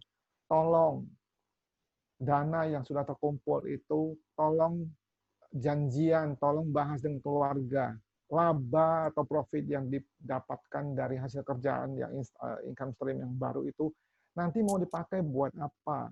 Jangan berpikir ini dapat uang nih 1 bulan ini, kita gaji saya di kantor 10 juta, saya kerja begini doang dapat 15 juta, langsung pesta. Ya jangan dong, ya. Ayo kita bicara dengan keluarga. Kita mau pakai dana ini untuk apa saja? Tolong di list, tolong ditulis, tolong dibahas dengan keluarga. Apa-apa yang kita perlu kerjakan, perlu belanja, apa yang tidak. Gitu. Nah, dari situ penghasilan tadi sudah Anda terima dari income stream yang baru itu. Nah, sekarang karena kita sudah punya lebih, kita sudah dapat penghasilan, ayo kita bisa tolong siapa? Ya, kita bisa beri ke siapa? Atau bisa belanja dari siapa? Ada cerita menarik sekali. Sekarang ini kadang-kadang kita belanja misalnya nanti dari tempat yang kita beli itu kirim pakai ojek online gitu loh. Kadang-kadang kan kita dalam tanda petik cari gara-gara kan. Ada yang lebih murah, kita sengaja pilih yang mahal gitu supaya si abangnya dapat penghasilan lebih gede gitu aja. Bukan sok-sokan gitu loh, memang mau ngasih dia gitu. Ada orang yang belanja terus dibilang, "Pak, itu buat Bapak makan," gitu. Itu kan sebenarnya kita memberi dengan cara yang antik-antik gitu. Ya, ayo lakukan. Kalau Anda sekarang sudah punya penghasilan dari income stream yang baru, mulai bisa memberi, ayo kita lakukan. Karena apa? Pada masa-masa tertentu, sebetulnya pada masa kapanpun, selalu ada prinsip yang kuat menolong yang lemah. Orang yang kuat menolong yang lemah, yang punya menolong yang kurang, yang lebih dewasa yang menolong yang lebih anak-anak. Ayo kita tolong, karena apa? Hanya dengan kegotong royonganlah survival itu akan terjadi di banyak tempat, banyak orang. Apa menariknya kalau seluruh dunia yang hidup cuma tinggal kita gitu loh. Nggak ada gunanya. Kita masih tolong. Cara gimana? Beri, kasih, ya, bantu. Lalu menabung. Nah, kalau dulu-dulu kita punya keuangan penghasilan dari kantor atau bisnis, sangat tidak teratur, uang kantor sama dengan uang saya, sampai akhirnya ini saya lagi bantu satu teman, orang tuanya punya bisnis, bahkan tidak tahu untungnya berapa, tagihannya kapan jatuh tempo nggak tahu, siapa yang punya piutang tidak tahu, laba atau rugi tidak tahu, sampai akhirnya sekarang terkunci. Karena apa? Karena ternyata rugi terus gitu. Ya, bagaimana bisa nabung?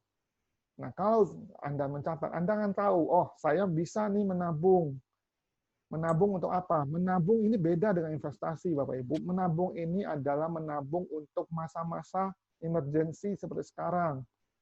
Ya, kalau dalam keadaan yang normal, Anda bisa menabung sebanyak, katakanlah 6 kali biaya hidup bulanan, atau 6 bulan biaya hidup.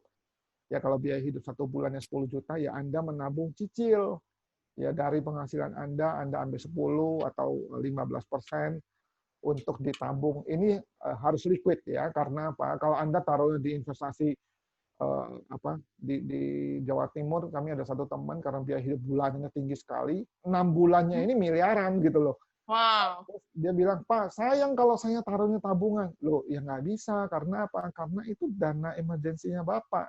Kalau taruhnya di dalam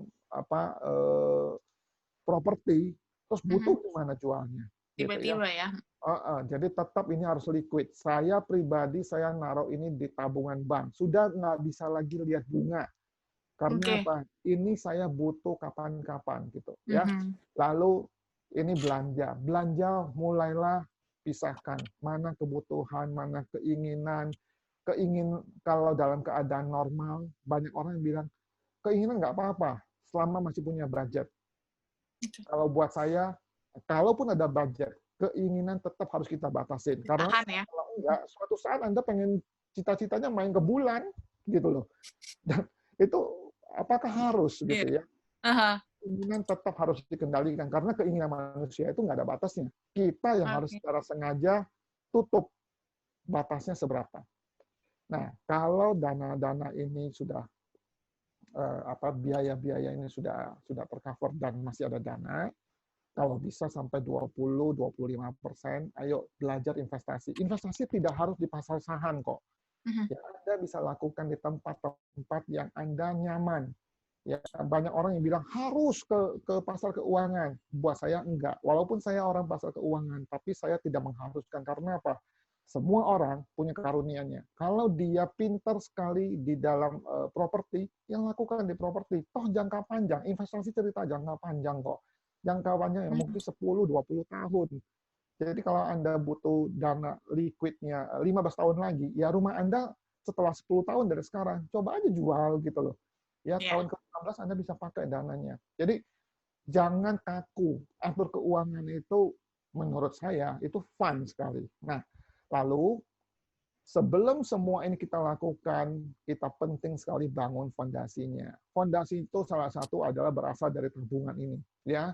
Lalu fondasi ini kita ada 6, tapi yang prinsip itu ada 3. Pertama itu adalah biaya hidup harus terpenuhi. Jangan jadi benalu buat orang lain. Kita harus bisa memenuhi keluarga kita, kebutuhan keluarga. Yang kedua adalah dana tabungan ini harus cukup untuk 6 bulan biaya hidup ini, dana emergency, P3K kita sebut gitu ya, dana P3K. Yang ketiga adalah life insurance untuk proteksi income, just in case penghasil nafkah utama meninggal, Tuhan panggil terlalu muda, ada dana yang bisa diberikan kepada keluarga yang ditinggal. Fondasi keuangan ini banyak sekali orang yang mengabaikan. Karena apa? Karena tidak ada orang yang bangga dengan fondasi. Semua gedung itu yang dilihat atasnya. Padahal fondasi yang membuat dia waktu badai datang tidak hancur, itu fondasinya. Jadi fondasi harus kuat. Nah, ini yang bahkan kami di dalam tim pun tidak semua orang siap. Karena membangun fondasi ini butuh waktu. Kadang-kadang 3,5 sampai 4,5 tahun. Nggak sabar gitu. Jadi tolong. Ini dilakukan. Jadi saya berharap ini sharing singkat, karena kalau ini mau dibedah, ini butuh waktu 2 hari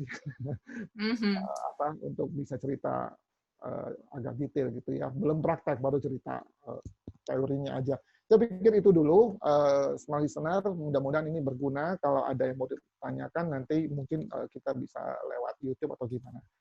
Saya kembali ke...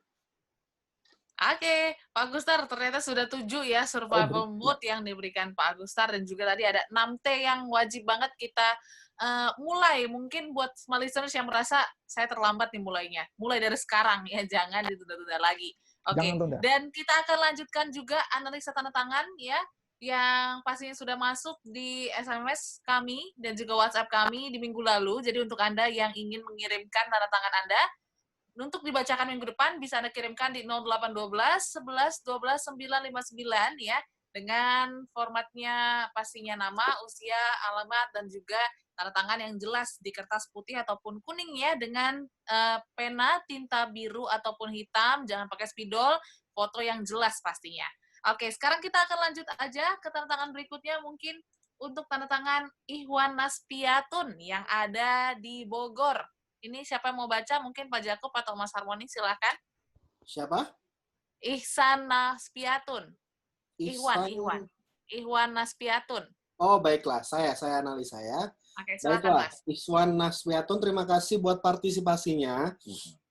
Saya melihat bahwa Anda seseorang yang suka menganalisis gitu ya. Anda seseorang yang rasional. Anda orang yang tipe yang tadi tuh berpikir, merasa, kurang bertindak ya. Jadi Anda tipe orang yang tekun, detail, analisis. Kalau Anda berpikir itu dalam sekali. Kalau Anda berpikir itu bisa perintil banget, detail gitu. Jadi kadang-kadang kalau kebablasan bisa overthinking, jadi nggak bisa tidur gitu. Tapi dalam konteks pembicaraan kita pada malam hari ini, Anda bagus dalam mengelola barang, ya. Anda bagus dalam mengelola data, pencatatan, registry, ya logging itu bagus gitu ya. Saya nggak khawatir untuk hal itu. Cuman seringkali dalam keputusan, dalam kekhawatiran Anda perlu menang dari hal itu. Karena seringkali pesimisme, kekhawatiran itu seringkali menghantui Anda. Itu yang perlu Anda beres dalam hati Anda. Ya. Oke, itu dia untuk Mas Ikhwan ya, yang ada di Bogor. Terima kasih banyak, dan kami tunggu untuk Anda yang ingin berpartisipasi minggu depan ya, bisa Anda kirimkan di 0812 11 12 959. Dan nanti kami akan kembali lagi di sesi terakhir, Small Listeners, jadi jangan lewatkan mungkin highlight dan juga recap perbincangan kami malam hari ini. Hanya di Smart Karakter sampai dengan jam 10 malam, kita kembali setelah yang satu ini. Oke, Small Listeners, tidak terasa kebersamaan kita sudah hampir berakhir, tapi masih ada satu sesi lagi untuk Anda mendengarkan perbincangan kami mengenai menata keuangan di tengah pandemi, ya, di tengah krisis, melalui sudut pandang karakter juga kita bahas hari ini.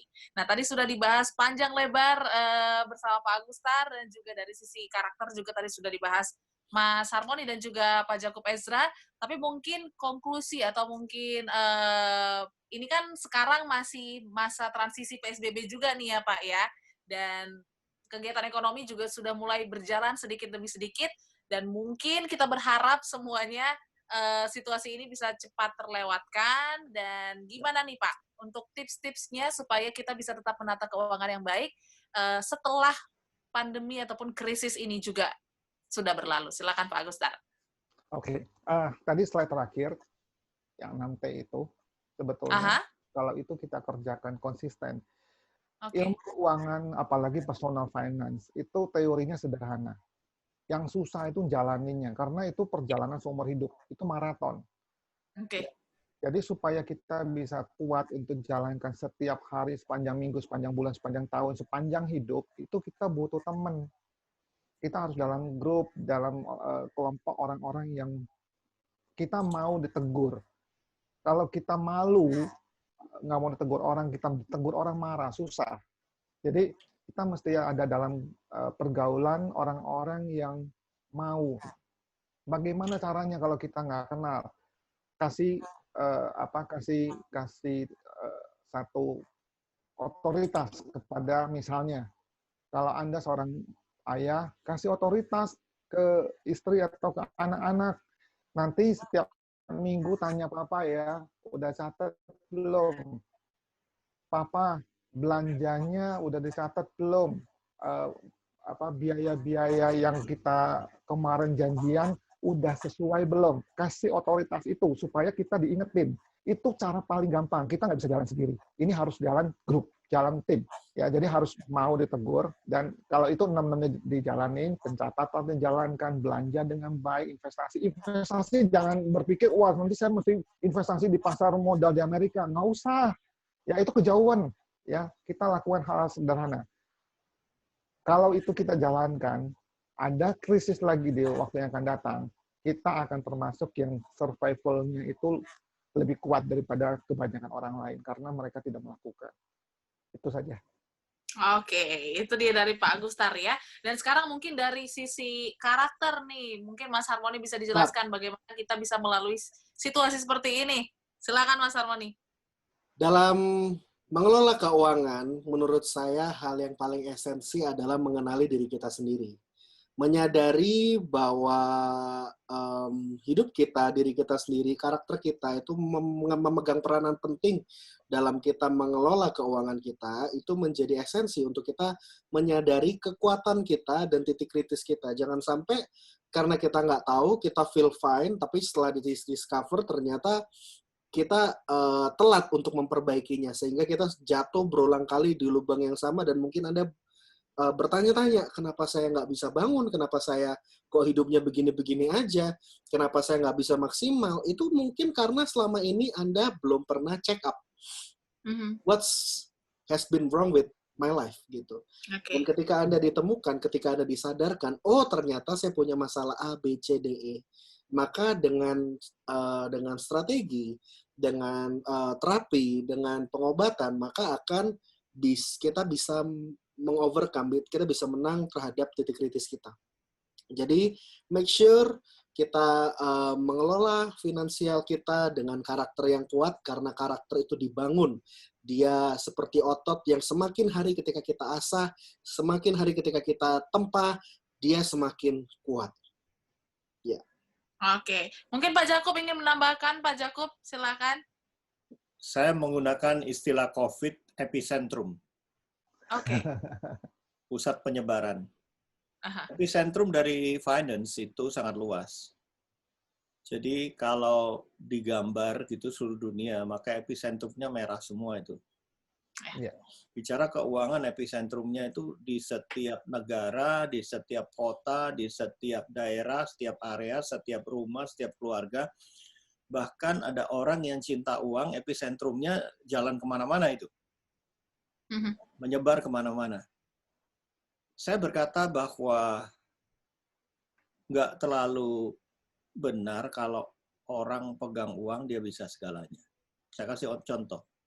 Anda pegang uang cash atau kartu kredit yang bisa Anda gunakan unlimited lah. Mau 1 miliar, 10 miliar bisa. Tapi Anda di tengah hutan. Anda di tengah padang gurun. Nah, ada situasi-situasi tertentu di mana epicentrum itu akan hilang kuasanya. Mati. Nah, saya cuma mau katakan bahwa ketika situasi seperti ini, uang bukan segalanya. Ya. Tetapi ada sebuah kata yang nanti saya akan urai di peredaman. Ikuti terus Smart FM Radio Talks. Oke, dan semua listeners, seperti yang sudah disentil sama Pak Jakub ya, karena setiap akhir dari Smart Karakter, kita akan mendengarkan peredaman yang langsung dibawakan oleh tim Power Karakter, dan langsung saja mungkin kita akan tutup perbincangan kita dengan peredaman yang akan dibawakan oleh Pak Jakub Ezra. Silakan.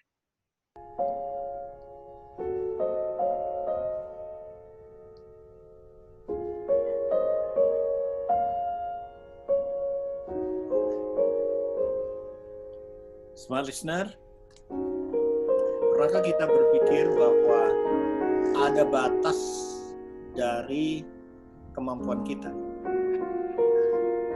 Yaitu apa saja yang bisa kita kontrol, apa saja yang bisa kita lakukan, apa saja yang menjadi tanggung jawab kita. Kehendak bebas kita dibatasi oleh kemampuan yang ada di dimensi ketiga ini. Dimensi yang pertama, dimensi titik, dimensi kedua, dimensi garis. Dimensi ketiga ada ruang, ada waktu, di mana kita hidup. Kita hanya bisa melakukan rekayasa, penyesuaian, dan apa saja yang menjadi tanggung jawab kita. Dan itu wajib dilakukan. Tapi bukan berarti kalau kita sudah mentok, sudah tidak bisa melakukan apa-apa lagi, tidak ada jalan keluar. Masih ada dimensi yang keempat. Dimensi uncontrollable. Dimensi impossibility. Dimensi supranatural. Nah, kalau kita mau percaya, ketika kita tidak berdaya lagi, ada satu kata yang akan menjembatani kita dari dimensi ketiga ke dimensi yang keempat. Kita sebut itu iman. Iman itu percaya walaupun belum dapat. Iman itu percaya walaupun belum lihat. Dan segala sesuatu yang terjadi sekarang ini yang dari kita lihat, asalnya dari yang tidak terlihat. Kita semua butuh iman. Dan iman itu mirip dengan percaya diri. Hati-hati 11-12. Apa bedanya iman dan percaya diri? Percaya diri itu dari pengalaman, dari apa kata orang, dari motivasi hidup, dari prinsip hidup, dari keberhasilan masa lalu. dari ketekatan, keteguhan. Nggak masalah itu bagus. Tapi ada satu yang membedakan. Confidence atau percaya diri ada dimensi 3, dimensi kita. Tapi kalau iman itu adalah dimensi roh spiritual, di mana merupakan sebuah jembatan untuk menembus segala kemustahilan yang ada di dalam hidup kita. Saya mau bersaksi bahwa di tengah krisis seperti ini, ada saja orang yang memberikan makanan, cemilan, bahkan minuman, vitamin, hampir tiap hari. Hari ini saya terima vitamin. Ya. Kemarin saya terima makanan. Tiap hari selama 3 bulan ini. Dan itu tidak pernah terjadi atau jarang terjadi pada waktu tidak krisis. Nah, apakah datang begitu saja? Tidak. Karena saya sudah menabur sebelum masa COVID. Saya selalu melakukan segala sesuatu bukan karena ukuran epicentrum keuangan. Lakukanlah segala sesuatu pada saat ini dengan tulus hati, dengan percaya bahwa masa depan kita adalah masa depan penuh pengharapan. Orang benar akan selalu hidup oleh iman. Dan percayalah bahwa tidak ada yang mustahil buat Tuhan. Walaupun itu mustahil buat kita, tapi tidak mustahil buat Tuhan. Percayalah bahwa COVID ini bisa kita lalui, pandemi ini akan selesai, dan manusia baru akan kita peroleh kalau kita percaya dengan iman. Tuhan memberkati. Oke, semua listeners, harus berakhir di sini perbincangan kita hari ini. Sungguh luar biasa ya. Materi yang sudah disampaikan Pak Agustar mengenai bagaimana kita harus bersikap gitu ya untuk menata keuangan kita di tengah pandemi maupun nanti pasca pandemi ini usai, dan juga dari sisi karakter sudah dijelaskan Pak Jakub dan juga Mas Harmoni. Terima kasih banyak hari ini Pak Jakub, Mas Harmoni, dan juga Pak Agustar.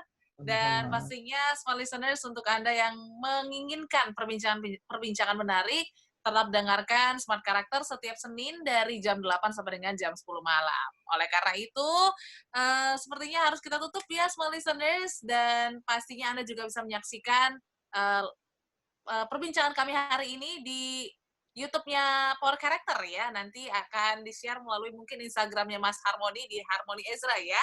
Sama Instagram-nya Power Character juga ada. Oke, siap. Anda juga mungkin bisa follow akun Instagram-nya Power Character di Power Character, dan juga Smart FM di radio Smart FM 959. Oleh karena itu, saya Audrey Joanna pamit. Saya Harmoni Ezra. Saya Yakub Ezra. Saya Agustar. Bagus. Ya. Smart Character, who we are. We are Life Transformer. We are changed to change the world.